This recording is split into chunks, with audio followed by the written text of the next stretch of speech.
Здравейте, приятели! Добре дошли при мен. Аз съм Светелина и днешната тема е за отношението на вашия партньор към връзката. Има въпроси от ваша страна, сега ще ги разгледаме. Така, кой е човека, за когото ще говорим днес и чието отношение ще разглеждаме? Кой е човека? Кой е той? Какъв е той?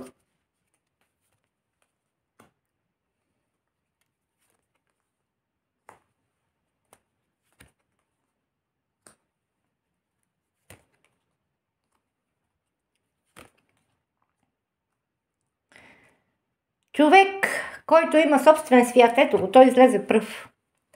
Човек, който си има негов собствен свят. В този свят обаче той живее с затворени очи. Всичко е вътрешното му усещане. Това е свят илюзорен, който той си е създал, в който той си е създал, за да се чувства в него добре. В същото време човека е отделно от сърцето си. Той живее на емоция. Един вид забранил си е да чувства, така да се каже. Забранил си е да чувства. Неговата душа върви извън тялото му. Той няма връзка с духовното, няма връзка с сърцето си, забранил си го е. Живее в свят, в който се е затворил и изолирал, за да бъде, да се чувства в безопасност. Отказал си е да чувства, за да се чувства в безопасност. Неговата душа се стреми се към лекота.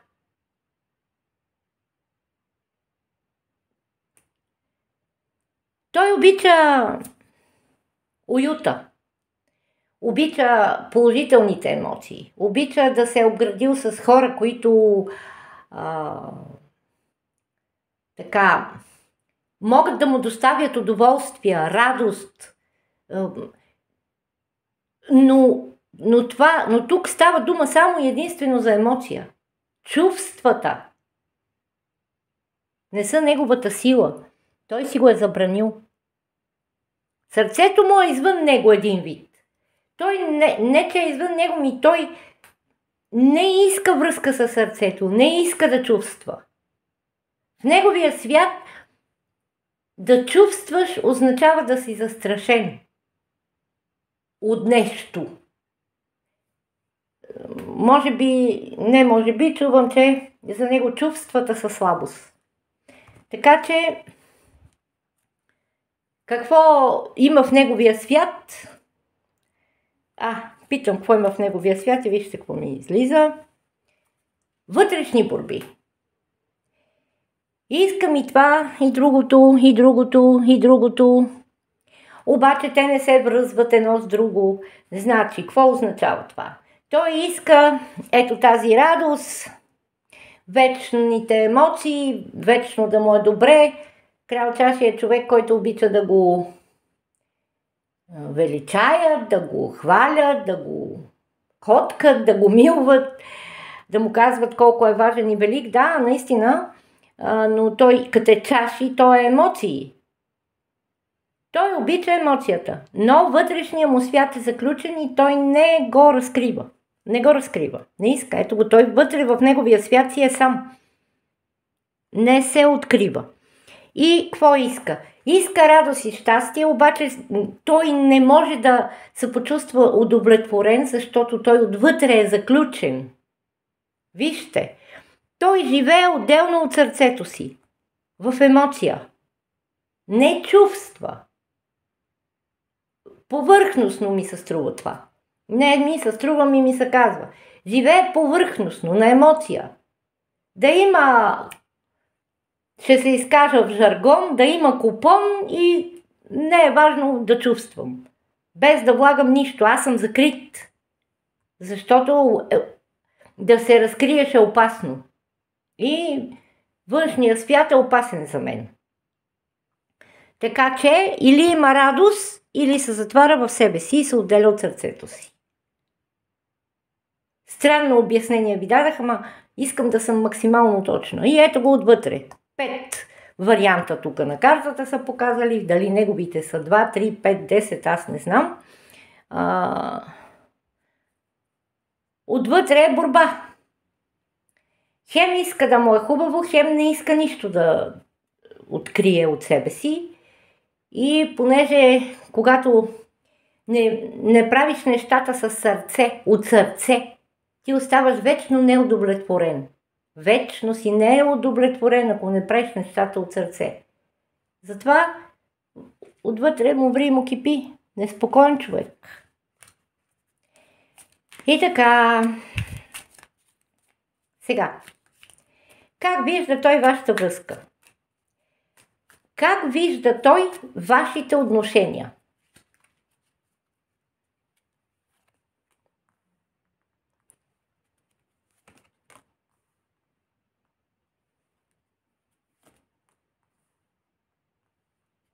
Интересно.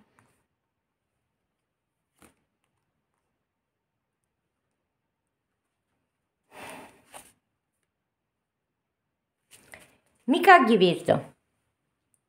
Той смята, че вие сте огнена, амбициозна, предприемчива, оправна, красива, сексапилна и всичко останало там. За него вашите отношения са интересни, важни. Обаче той има очаквания. Той очаква, че във вашите отношения, вие ще правите нещата поради причината, че така трябва. Това е справедливостта. Ето ви вас. Той смята, че вие ще водите, ще правите, ще обичате, ще обгрижвате, ще там. Всичко. А той ще седи, вижте, колко са показни отговорите. Той ще седи отстрани, даже дори не пипа дървото. Ще седи отстрани и ще се наслаждава на това, което давате. Това са неговите, ето ги, вижте ги, това са неговите очаквания. Вие да правите всичко, вие да обгрижвате, вие да постигате, вие да ръководите, всичко е във вашите ръце и вие да обичате и вие всичко. Как вижда вашите отношения? Той не ги вижда реално. Ето. Него го дърпат. Една мисъл насам, една натам. Той е оплетен, той не разбира от вашите отношения. Не осъзнава, не разбира, той не е наясно просто. Просто не е наясно. Какво е това отношение и какво става в едни отношения. И той просто гледа на отношенията отстрани. Това е защото си забранява да чувства. Те са една малка радост, такава като поникне нещо младо, ново, нали? Радваш се, обаче вие сте тази, която прави нещата, защото така е справедливо. И той нищо, той не може, вижте картата. Той са затворени очи. Той не осъзнава какво е това отношение и какво става в едни отношения и кой каква отговорност носи и какво що. И какво помага? Не.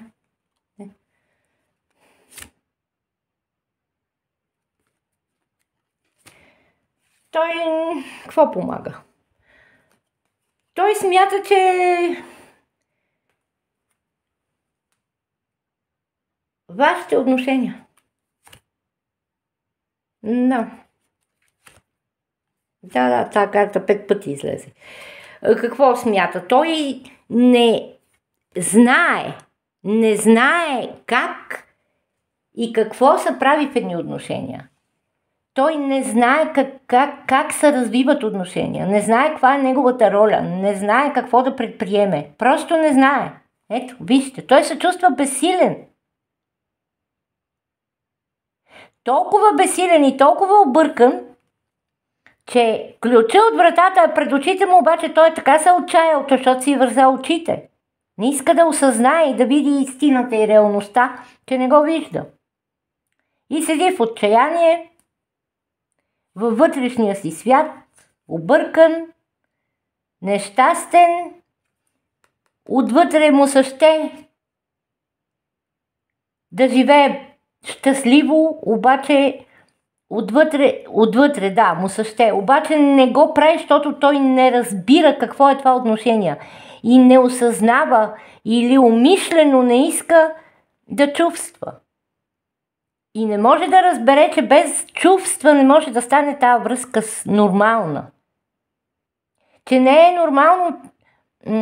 Аз ви казвам, той е супер инфантилен човека и той някъде в миналото си помни, детството си как мама обгрижва, а ти седиш и си играйкаш с камиончето. Ти нищо не правиш, нищо не даваш. Мама безусловно обича, безусловно се грижи, безусловно всичко. Той такива времена помни. И до ден днешен това си го носи като представа за една връзка. Защото първата връзка на момченцето е с мама. Какво мама даде като пример това? Така че и друг път съм казвала, майки на синове, мислете какво правите с синовете си, защото вижте какво израства после. Ако го преобгрижиш, прелюбиш и не го възпиташ така, че той е личност и че трябва да взима решение и че жените се уважават и се обичат, това се получава. Властната майка взима решение вместо него, прави нещата вместо него, казва му какво да прави, той просто изпълнява, без да мисли и не влага никакви чувства. И такова отношение има и към връзката си. Вие да водите, защото той не знае какво да прави и така, нещо такова сложно. Сложно за обяснение, защото за да съм ясна, трябва да дам някакво простичко обяснение, но аз не знам повече какво да кажа. Това е. Това е човека. Това е неговото отношение. Той не знае как се градат отношения, не знае какво се прави в едни отношения. Не иска да чувства. Живее си затворен в неговия емоционален свят, за да не бъде... не се разкрива, за да не бъде обиден и тем подобни. В същото време отношението му към връзката е свързано и с това, че той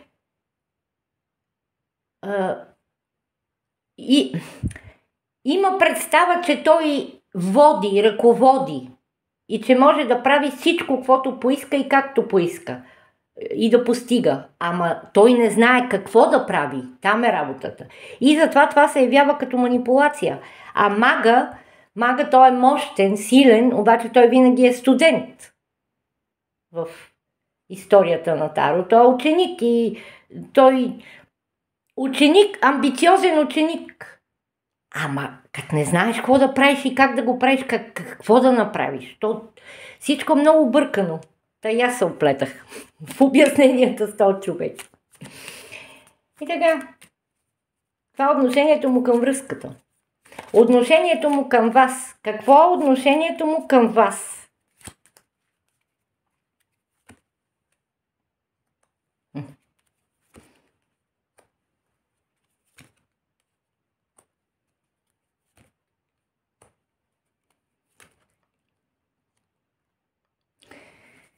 Отношението му към вас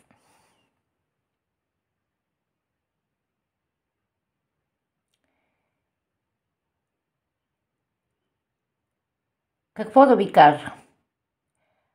Той се страхува в отношенията. Дали да се открие, дали да не се разкрива. Ма това не е сега от този момент. Той просто такава представа си има от край време. Дали трябва да се откриваш в едни отношения или не трябва?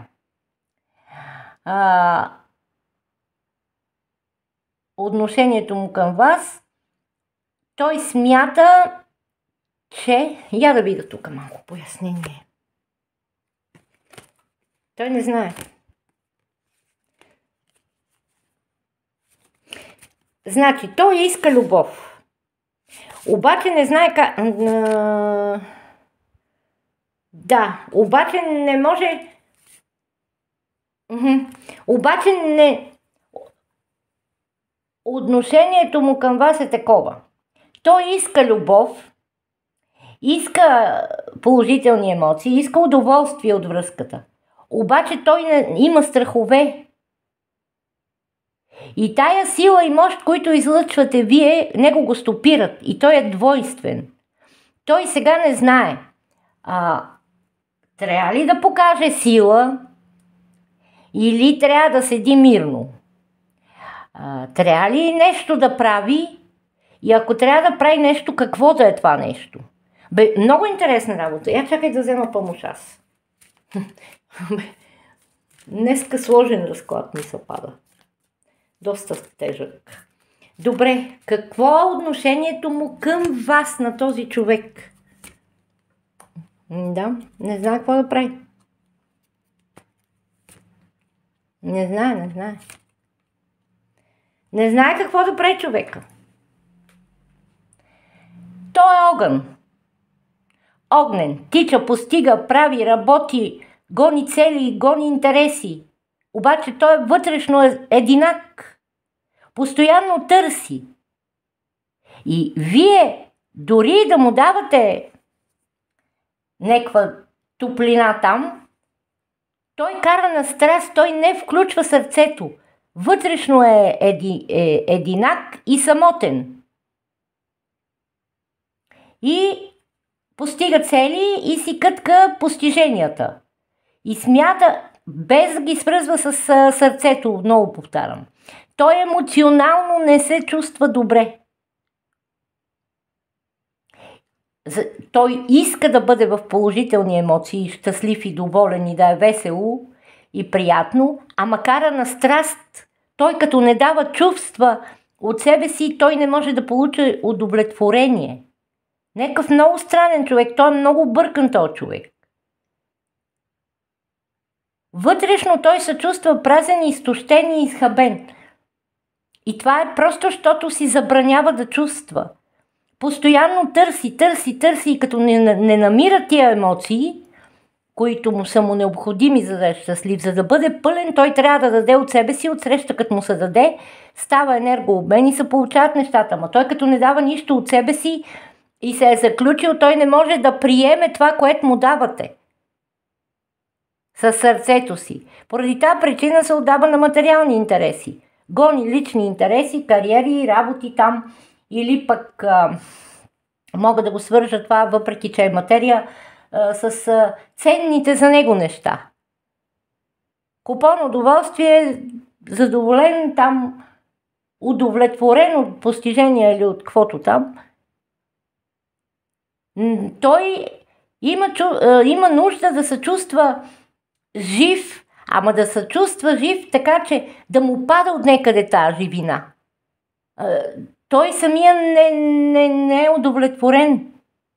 Вечно не е удовлетворен и вечно търси. Търси това, от което има нужда, ама той не се сеща, че за да получиш това, трябва да дадеш. Като не отвориш сърцето, за да го получиш това, което очакваш да ти бъде дадено, как да го получиш? То не се получава.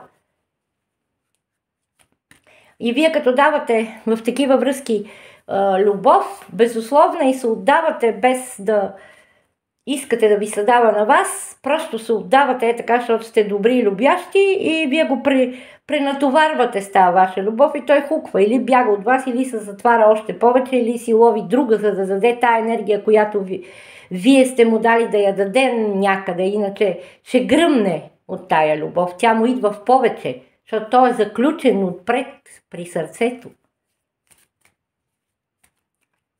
Не се живее лесно така.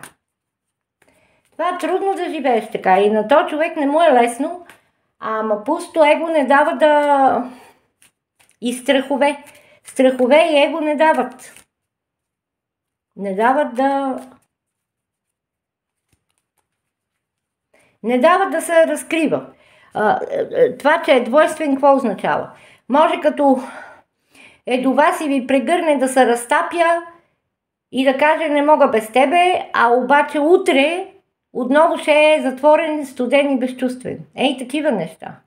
Това са много, много трудно. Знаете ли тази карта колко е тежка? Постоянно ти да си в страх.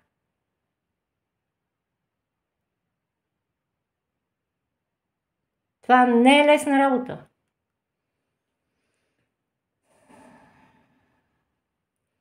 И вижте колко много неща си има той за важни. А не може да ги носи със себе си, защото може да носи само едно и той стои на място. Просто не се открива. Това са едни страхове, едни детски травми, насадени от семействата, дето или пород се носят, дето направо тежка работа. На какво е готов той за вашата връзка? Какво е готов да направи той? Какви действия да предприема за вашата връзка? На какво е готов за вашата връзка?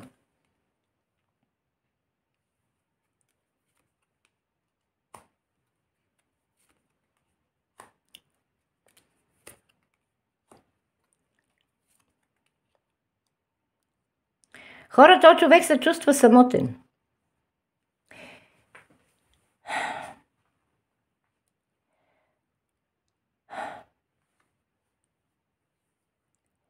Той е бил самотен в детството си, самотен е и днес. Пълен човек с травми е това. В днешно време също е самотен. В днешно време е объркан така, както е бил объркан като дете, когато се е заключил. Да, ето всичките карти са за самота. Той си стиска вътре в себе си такива топли спомени от детството, ама както топлите, така и тия, дето са го наранявали, всичко заключено вътре в него, предимно топлите. Те, дет са го наранявали, го карат да се разкъсва в днешно време отвътре и да е неспокоен. В същото време той си живее с мисълта, че финансовата стабилност и тази сигурност, да имаш до тебе сигурност, каквато и да е тя, е важна. Но относно финансите, като имаш пари, имаш всичко. Така смята той. За чувствата не се говори тук, чувства няма.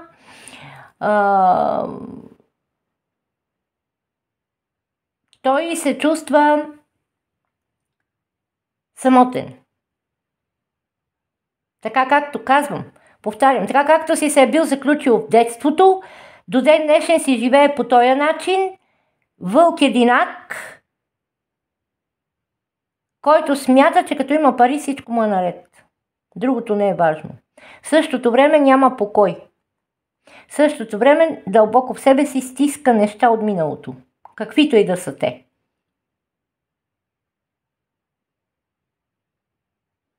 И тая обърканост това са травмите от детството. Дет не знае какво е връзка, как се гради, кой е важния, кой не е, какво се прави в тази връзка. Не може. Толкова си може човек. И страхове. Като си легне вечер, преди да заспи, го надуват всичките неща, които за него са смущаващи. Дали днеска някой го е обидил, дали днеска някой е усетил слабостта му, такива неща. Той, ето го като малък, като голям, като възрастен, той си е такъв човек. Така ще си остане с мисълта и с страховете, че е самотен, че никой не го разбира и това са детски травми, повтарям. Че не бива да се разкрива, защото ще бъде наранение, такива неща. И така си живее и сега във връзката. Крал Пентакли обикновено е семейен мъж, но той е човек, който гледа собствения си интерес, задники. Пари да има. Важно, има ли пари, има всичко. Така смята човек. Това ми се каза 2 пъти. На какво е готов? На какво е готов, не знам. Той е объркан вътрешно, защото не знае какво се прави в тази връзка. В същото време той се чувства самотен. Пак ще питам. Я чакай. На какво е готов той за вашата връзка? На какво е готов за вашата връзка?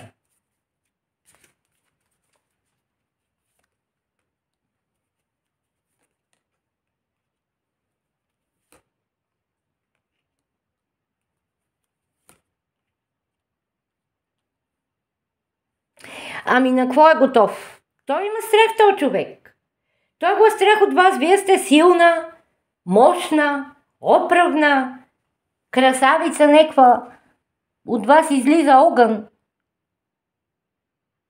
На какво е готов? Той е готов. Той е готов да го водите. Готов е да го водите, защото той не може. Той има страхове. Той живее на емоции и има страхове и не може да води.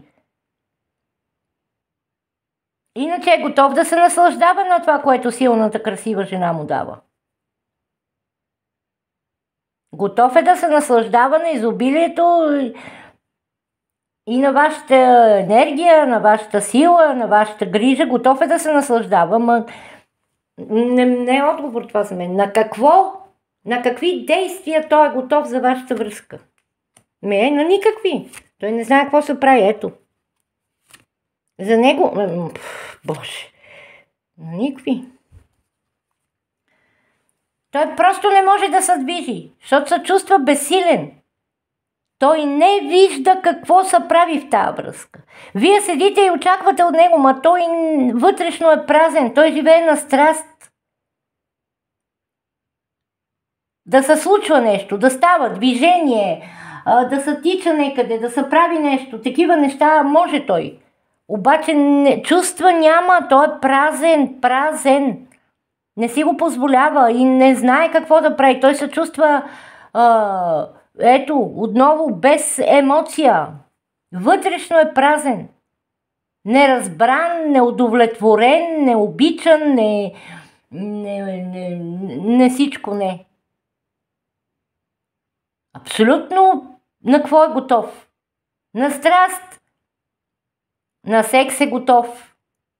Да направи каквото му кажете е готов. Да иде да свърши нещо, имам предвид.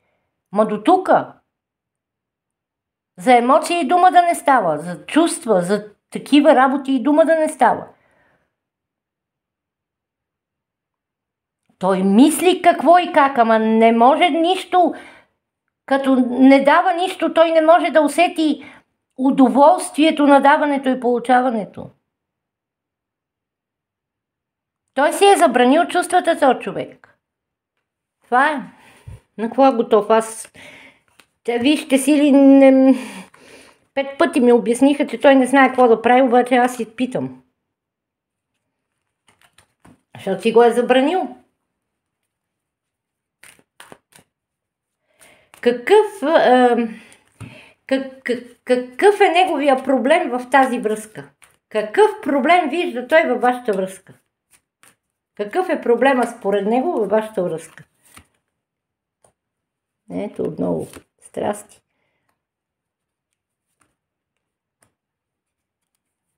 Да. Какъв е проблема? Проблема е, че раните му от детството не могат да зараснат.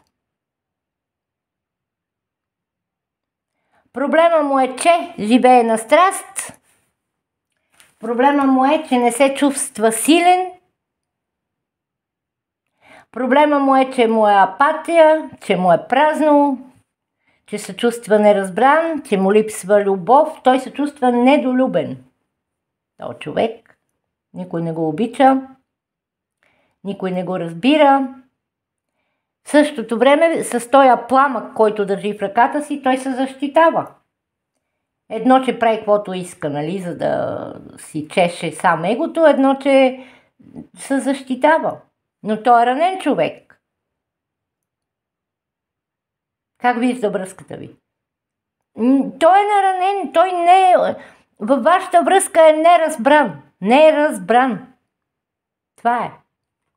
Неразбран и недолюбен. Това е детската травма. Неразбран и недолюбен в детството, днес това се прехвърля върху вас. Неразбран и недолюбен. И нищо не можете да направите, защото той трябва сам да реши, да се разкрие, да се отвори и да се, как да кажа, да осъзнае, че това му е проблем и чак тогава ще се оправят нещата. Той няма намерение, той е скрит вътре в себе си дълбоко и смята, че имаш и пари, имаш всичко и другото не е важно. Ето така.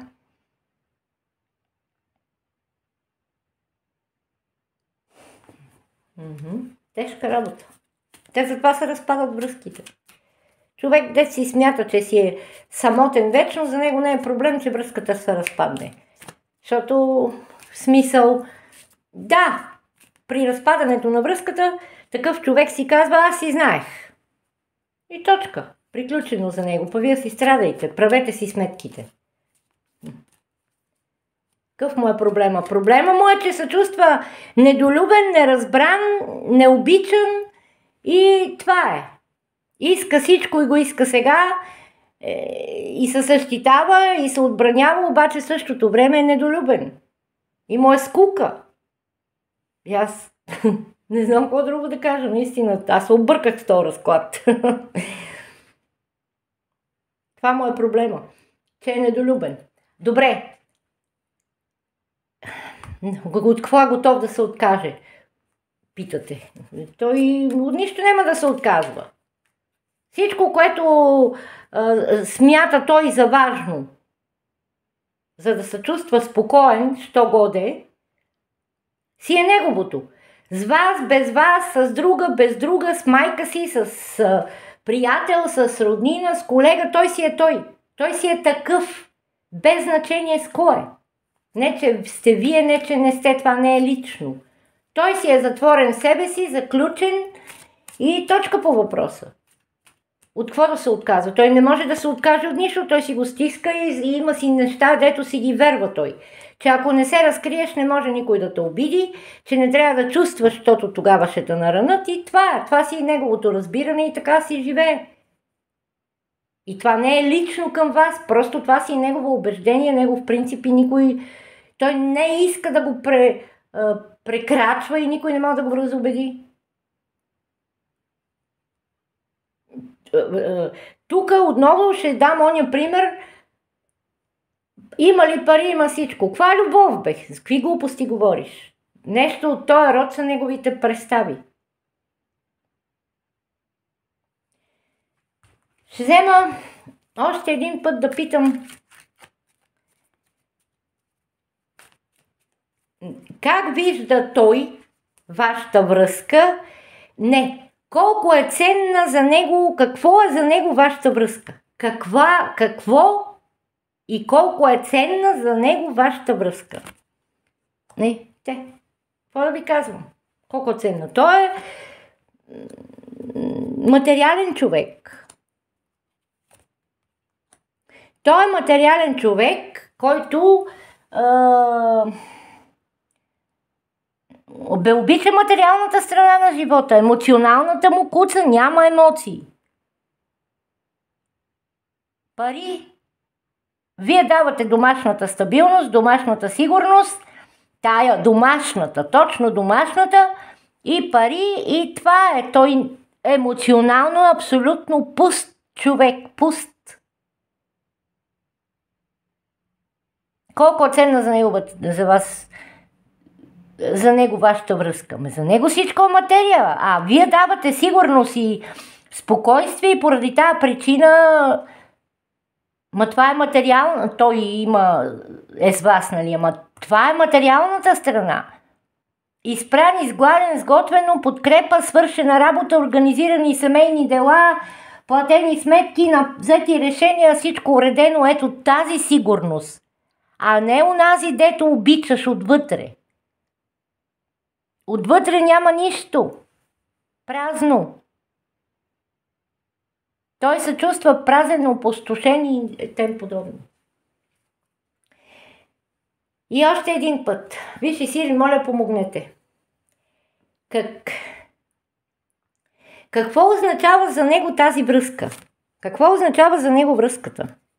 Трябва му майка на човека. Майка му трябва, майка. Това е. На човека му липсва майка му. На човека му липсва жена, дето като майка му, дето да му доставя такова сигурност и удоволствие, дето да се чувства той, като е то лъв, котарак, като го галиш и мърка.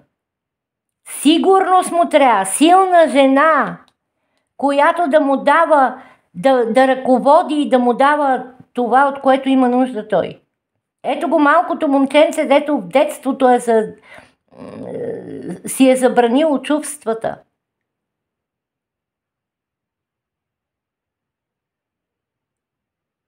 Той не може да управлява, той не може да води, той не може да чувства, защото така е решил като дете. На него му трябва силната жена, любящата, силната, да обгрижва, да води и да ръководи. Той не може да... Нищо не може човека. Травми.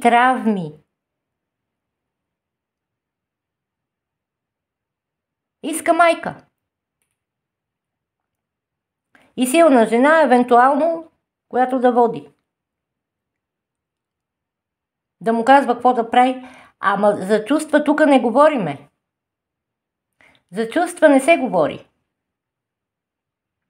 Чувства няма. Празнота. Празно.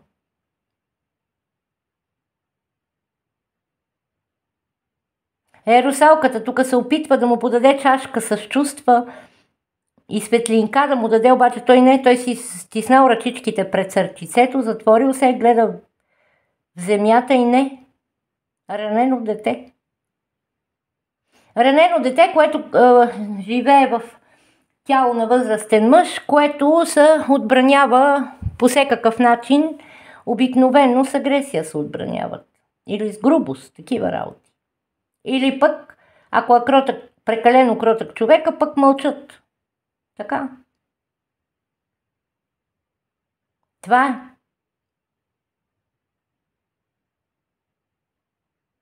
От нищо не е... Два въпроса има от какво готов да се откаже. Вие не знам какви очаквания имате. Може би да се откаже да слуша майка си или да се откаже да хойка. Нема да се откаже от нищо.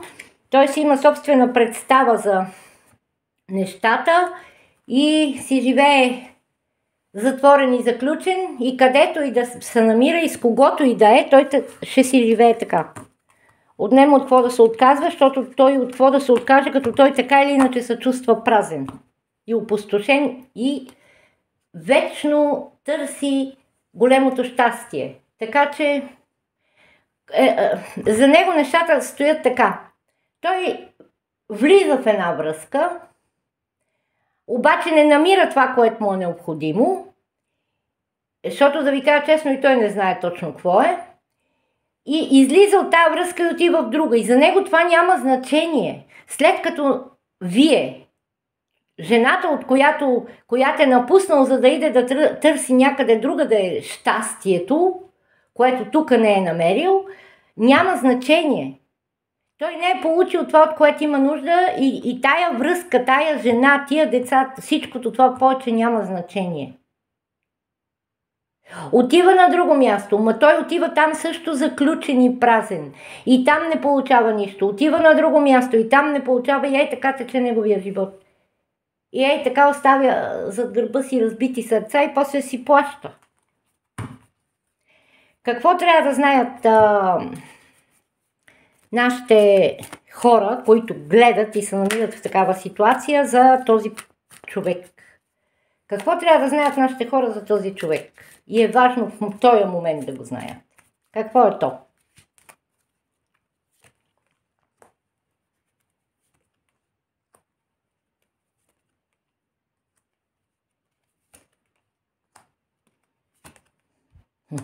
За човека не знам какво трябва да знаете, но трябва да знаете за вас, че трябва да си градите живота.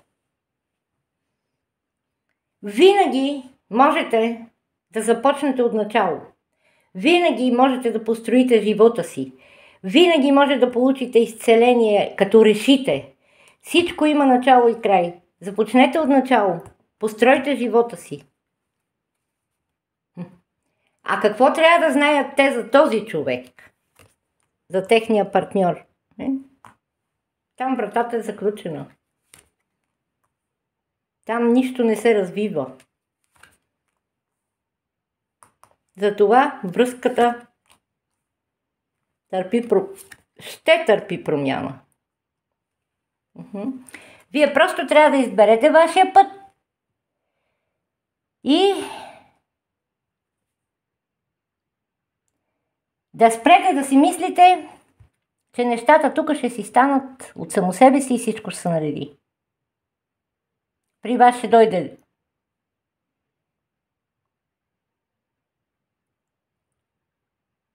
друг човек. Вие ще можете да построите живота си от начало, да постигнете вашата сигурност, да се изцелите и да сложите начало на живота си. С нова връзка, с нови отношения, ама като излекувате вашите детски травми, а не със същите травми, дето сте удобна и отдаваща се, без да изисквате нищо от другата страна, да влезете в нова връзка. Като влезете неизлекувани в нова връзка и всичко ще се повтори. Да. Връзката няма развитие. Тя се срива. При някой от вас се е сринала, при другите първа се срива. Такива неща. Така, хора. Това трябва да знаете. Такава връзка не може да съществува. Без взаимност не може.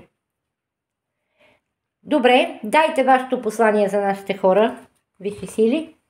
Дайте вашето послание.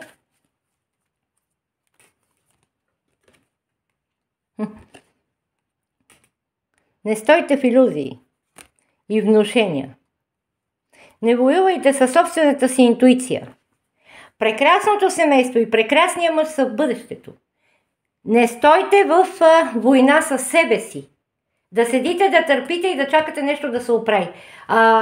Повтарям едно и също непрекъснато и като прочета в коментарите, аз ще изчакам да се оправи, да се осъзнае и да дойде. Ма какво чакаш? Така се обричаш на нещастия. Какво чакаш? Не чакай нищо. Човека не иска нищо да прави. Той си се чувства защитен така както си е и няма намерение да прави нещо. Не стойте в илюзии във война със себе си, защото вашия човек е напред в бъдещето. Това не е тоя човек. Не го стискайте тия отношения и този живот, защото те са в разруха. Те са в разруха. Спрете да седите в заблуди, че нещо ще стане и нещо ще се промени.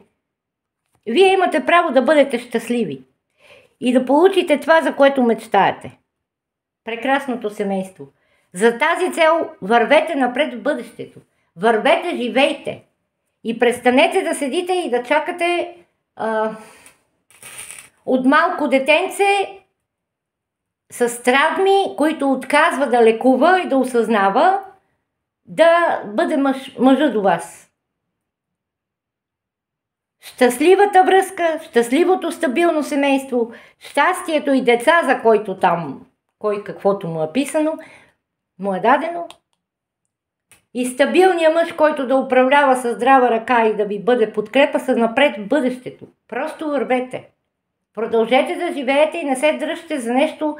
Особено вие, дето вече се е разпаднала връзката и не се виждате от месеци, година и две, да седите и да чакате. Какво чакате? Я продължете да живеете.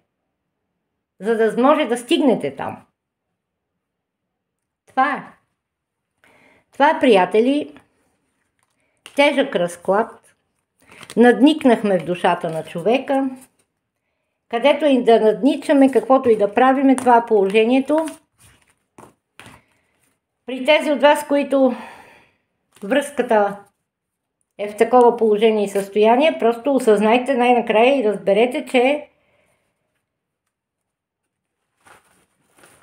тя няма да продължава в този вид, от една страна. От друга страна, да седите и да чакате нещо да се случи и той да дойде да се пребере и вие отново да извадите гащите и чорапите от пералната и да застанете до печката и да карате по-старому, няма да промени нищо и няма да ви направи щастливи.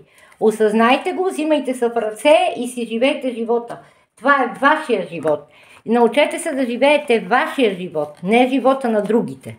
На партньор, на родители, на деца, на приятелки и така нататък. Научете се. Това е за днес. Надявам се да сте получили отговор. Всички, които ви интересуваше тази тема. И за сега се разделям с вас и до скоро. Чао, чао!